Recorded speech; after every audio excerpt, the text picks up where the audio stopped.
Halo, perkenalkan nama saya Seni Megia dengan NIM 2002010063 dengan prodi akuntansi perpajakan semester 3. Di video kali ini saya akan membuat resume tentang pajak internasional. Yurisdiksi artinya hak pemajakan suatu negara terhadap yang diterima atau diperoleh oleh warga negara yang bersumber dari dalam dan luar negeri maupun warga negara asing bersumber dari dalam negeri. Yurisdiksi pemajakan ada dua, yaitu yurisdiksi domisili dan kedua yurisdiksi sumber. Yurisdiksi sumber yaitu yang didasarkan kepada siapa yang memperoleh penghasilan. Yang kedua, yurisdiksi sumber yang didasarkan pada objek tersebut atau diperoleh sumber penghasilan.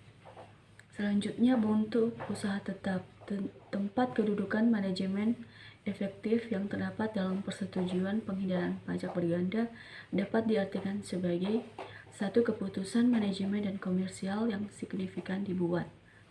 Kedua, pengurus membuat keputusan untuk kepentingan badan. Kewajiban subjektif merupakan kapan seseorang atau badan dapat disebut sebagai subjek pajak penghasilan. Untuk badan sebagai subjek pajak dalam negeri, kewajiban subjektifnya dimulai pada saat didirikan atau bertempat kedudukan di Indonesia. Hukum pajak internasional menurut ahli yang pertama terdapat kaidah, yang kedua mengupas persamaan, dan yang ketiga mengacu pengenaan terhadap orang asing. Sumber penghasilan dan penghasilan wajib pajak luar negeri. Ketentuan pajak internasionalnya dibagi dua, yang pertama ketentuan domestik dan yang kedua tax treaty termasuk multilateral instrument. Tipe-tipe bentuk usaha tetap, yang pertama tipe aset tempat kedudukan manajemen, kedua tipe aktivitas pemberian jasa dalam bentuk apapun kepada pegawai lebih dari 60 hari dalam jangka 12 bulan.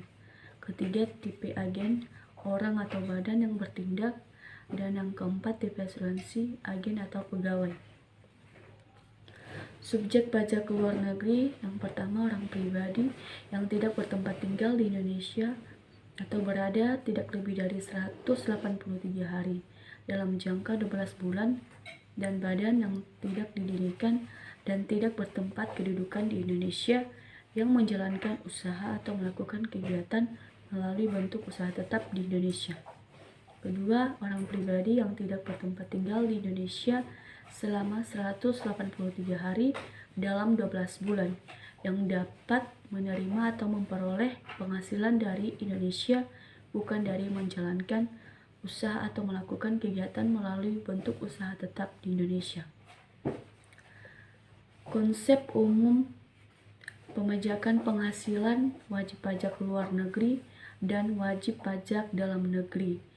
Yang pertama, sumber dari beberapa kategori penghasilan pasal 24, di mana dalam perhitungan kredit pajak atas penghasilan yang dibayarkan atau tentang di luar negeri yang dapat dikreditkan terhadap pajak yang terutang menurut undang-undang penentu sumber penghasilan menjadi sangat penting. Kedua, sumber penghasilan dari kategori lainnya sesuai dengan ketentuan pasal 24 ayat 4 Undang-Undang PPH 1984. Penentu sumber dari penghasilan selain yang tersebut pada pasal 24 ayat 3 dipergunakan prinsip yang sama dengan prinsip sebagaimana dimaksud pada pasal 24 ayat 3. Ada 4 tipe bentuk usaha tetap. Yang pertama, bentuk usaha tetap tipe fasilitas fisik atau undang-undang. Yang kedua, bentuk usaha tetap tipe aktivitas. Yang ketiga, bentuk usaha tetap tipe keagenan. Dan yang keempat, bentuk usaha tetap tipe perusahaan asuransi. Pajak berganda. Pajak berganda terjadi ketika dalam suatu transaksi lintas batas negara terdapat lebih dari satu negara yang mengklaim hak pemajakan berdasarkan salah satu faktor penghubung. Faktor penghubung tersebut bisa atas dasar pertama personal connecting factor atau yang kedua objective connecting factor. Konflik atas jenis faktor penghubung menyebabkan lebih dari suatu negara diberikan klaim hak pemajakan atas suatu transaksi ekonomis yang sama. Knectre membedakan pengertian pajak berganda, yaitu pertama, secara luas pajak berganda adalah bentuk pembebanan pajak dan pungutan lainnya lebih dari satu kali yang dapat berganda atau lebih atas suatu fakta fiskal. Yang kedua, secara sempit, pajak berganda dianggap terjadi pada semua kasus pemajakan beberapa kali terhadap suatu subjek dan atau objek pajak dalam suatu administrasi pajak yang sama yang mengesampingkan pembebanan pajak oleh pemerintah daerah. Sesuai negara yurisdiksi pemungutan pajak dapat dikelompokkan dua, yang pertama internal atau domestik, yang kedua internasional. P3B, perjanjian penghindaran pajak berganda. P3B adalah perjanjian internasional di bidang perpajakan antar kedua negara untuk menghindari pemajakan ganda agar tidak terhambat perekonomian kedua negara dengan prinsip saling menguntungkan antar kedua negara, dilaksanakan oleh penduduk antar negara. Istilah pajak berganda ada dua. Pertama, juridical double taxation yang terjadi apabila penghasilan yang sama dikenakan pajak oleh dua negara yang berbeda. Kedua, economic double taxation terjadi pemajakan atas penghasilan yang sama dengan diperoleh oleh dua objek atau subjek pajak yang berbeda.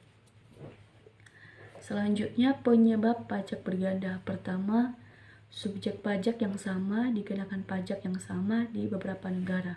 Kedua, objek pajak yang sama dikenakan pajak yang sama di beberapa negara. Ketiga, subjek pajak yang sama dikenakan pajak di negara tempat tinggal berdasarkan atas worldwide income, sedangkan di negara domisili dikenakan pajak berdasarkan asas sumber. Prinsip yang harus dipahami dalam pemajakan internasional, yang pertama, capital export neutrality, yang kedua, capital import neutrality, dan yang ketiga, national neutrality. Menurut Gunandi terdapat 3 cara menghindari pajak berganda internasional. Yang pertama, cara unilateral atau memasukkan ketentuan untuk menghindari pajak berganda dalam undang-undang suatu negara dengan suatu prosedur yang jelas dan memiliki kekuatan hukum yang di dalamnya mengatur. Yang kedua, cara bilateral, suatu perundingan antar dua negara yang berkepentingan untuk penghindaran pajak berganda. Ketiga, multilateral, suatu perundingan multilateral oleh lebih dari dua negara untuk penghindaran pajak berganda. Metode penghindaran pajak yang pertama, full tax credit method. Seluruh pajak yang dibayarkan di luar negeri dapat dikreditkan dari jumlah pajak yang terutang atas seluruh penghasilan. Kedua, ordinary tax credit method.